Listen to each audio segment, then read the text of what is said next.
Welcome back.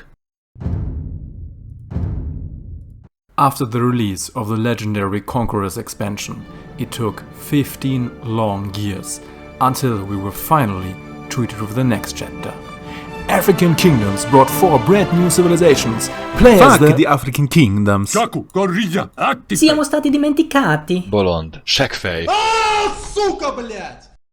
Oops, seems I have forgotten someone.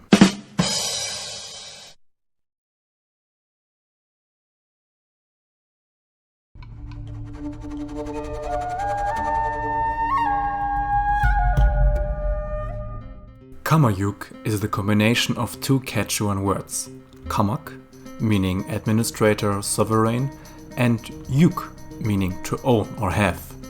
So, a Kamayuk is someone who holds an office, who is responsible for something, or simply a commander. And if you write it with a lowercase k, it means bedroom.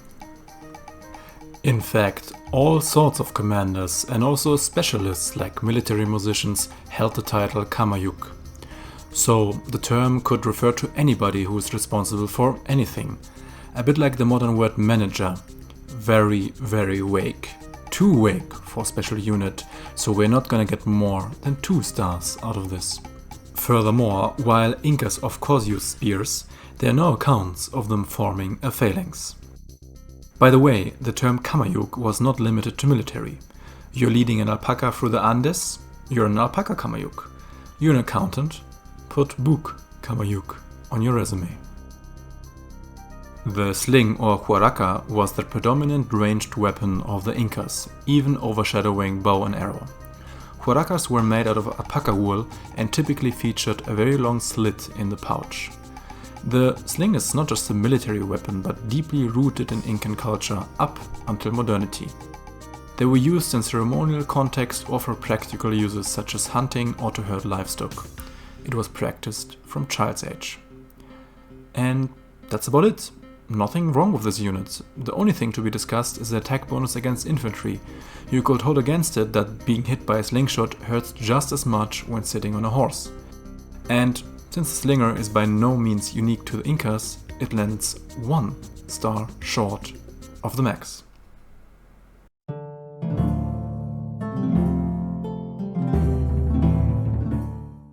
Genoese Crossbowmen were specialized professional troops levied by the Republic of Genoa from 12th to 16th century.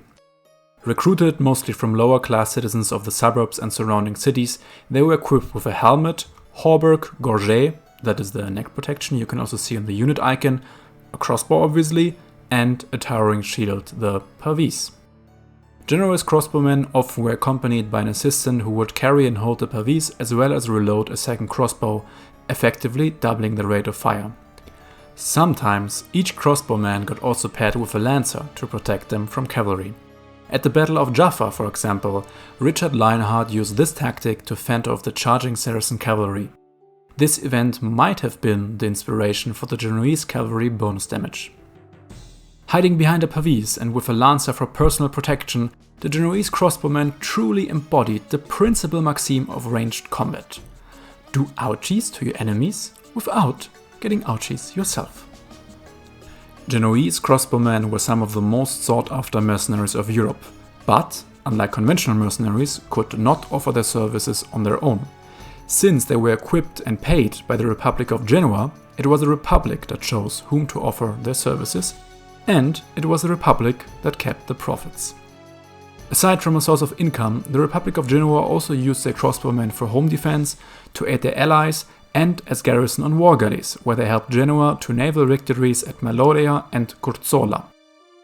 On land, their most famous involvements, aside of Jaffa, were the siege of Jerusalem of the First Crusade, where they proved effective against Mamluk horse archers. And the Battle of Crécy. At Crécy, Genoese crossbowmen fighting for King Philip VI of France suffered a disastrous defeat against British longbowmen.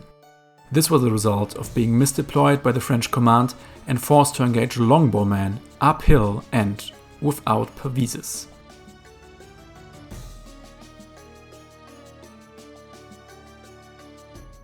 let's rate the historical accuracy.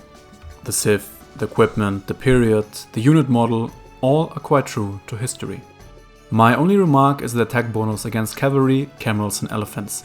Yes, the crossbow was notorious for being able to penetrate the armor of a knight, but this was true for every crossbow, not just the Genoese.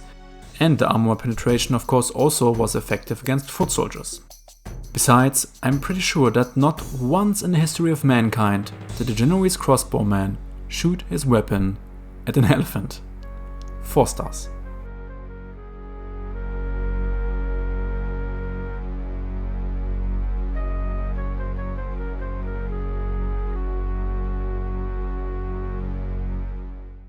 We stay with Italian mercenarism, since a Condottiero is nothing but the captain of a mercenary band.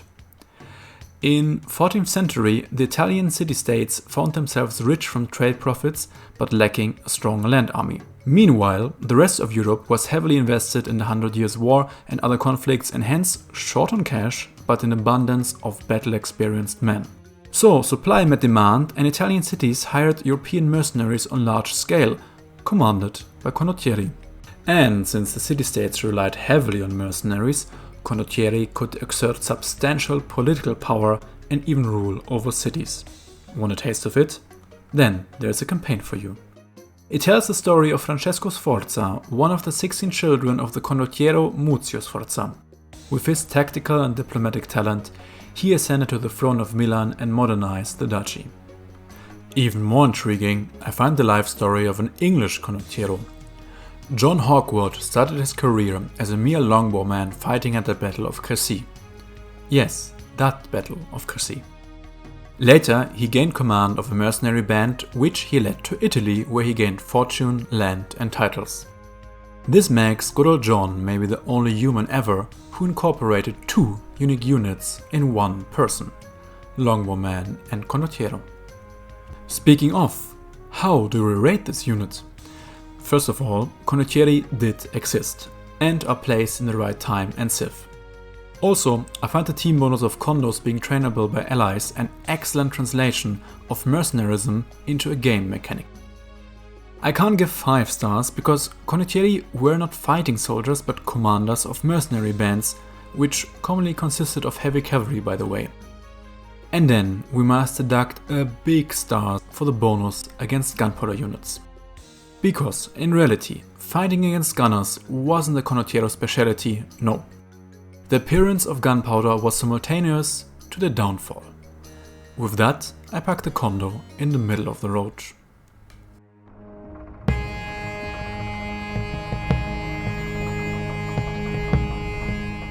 As you can probably tell, Magyar Huszar simply means Hungarian Hussar. And to understand what makes the Hungarian Hussar so special, we first have to unpack the unique tech Corvinian army. Better known as the Black Army of Hungary, it was a standing army of King Matthias Corvinus in the late 15th century. At that time it was by the way the larger of only 2 standing armies in Europe, the other being that of the King of France. And this Black Army was the first ever to use a certain kind of unit called Hussar. Yes, the Magyar Huszar wasn't just an improved version of the Hussar, it was the Hussar, the OG so to say. Only later, beginning with Poland, other European powers adapted Hussar regiments into their armies. As in Age of Empires, the Magyar Huszar's primary weapon was the lance, accompanied by typically a saber and a bow.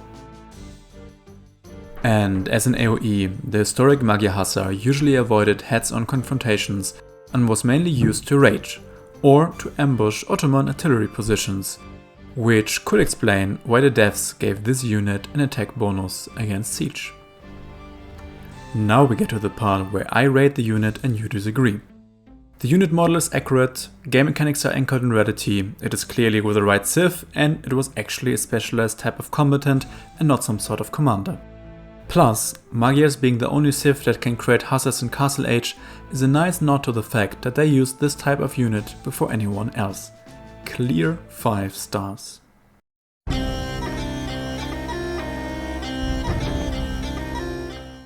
Slavs, Boyar, difficult. Because Slavs is an ethnic umbrella term, so the civ does not represent a specific empire or kingdom, but comprises of many Slavic realms collectively. Here is the issue. The role of a boyar was different in each of those cultures. So we either spend half an hour to look at each of those individually, or we keep it more general and cover the boyar faster than the unit itself is created. Boyar was a Slavic nobility title originating from Bulgaria. In Russia, they were high nobility, right below the Tsar. In Serbia, boyars were lower gentry comparable to knights fighting as heavy cavalry, but not with a bardik, that is an infantry weapon.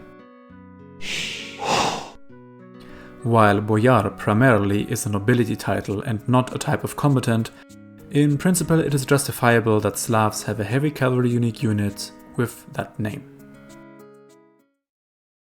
Yeah, and here we are. The Forgotten rank really high with almost every unit landing in the upper half. Thanks for watching and also thanks for your patience in between video uploads. You guys are great.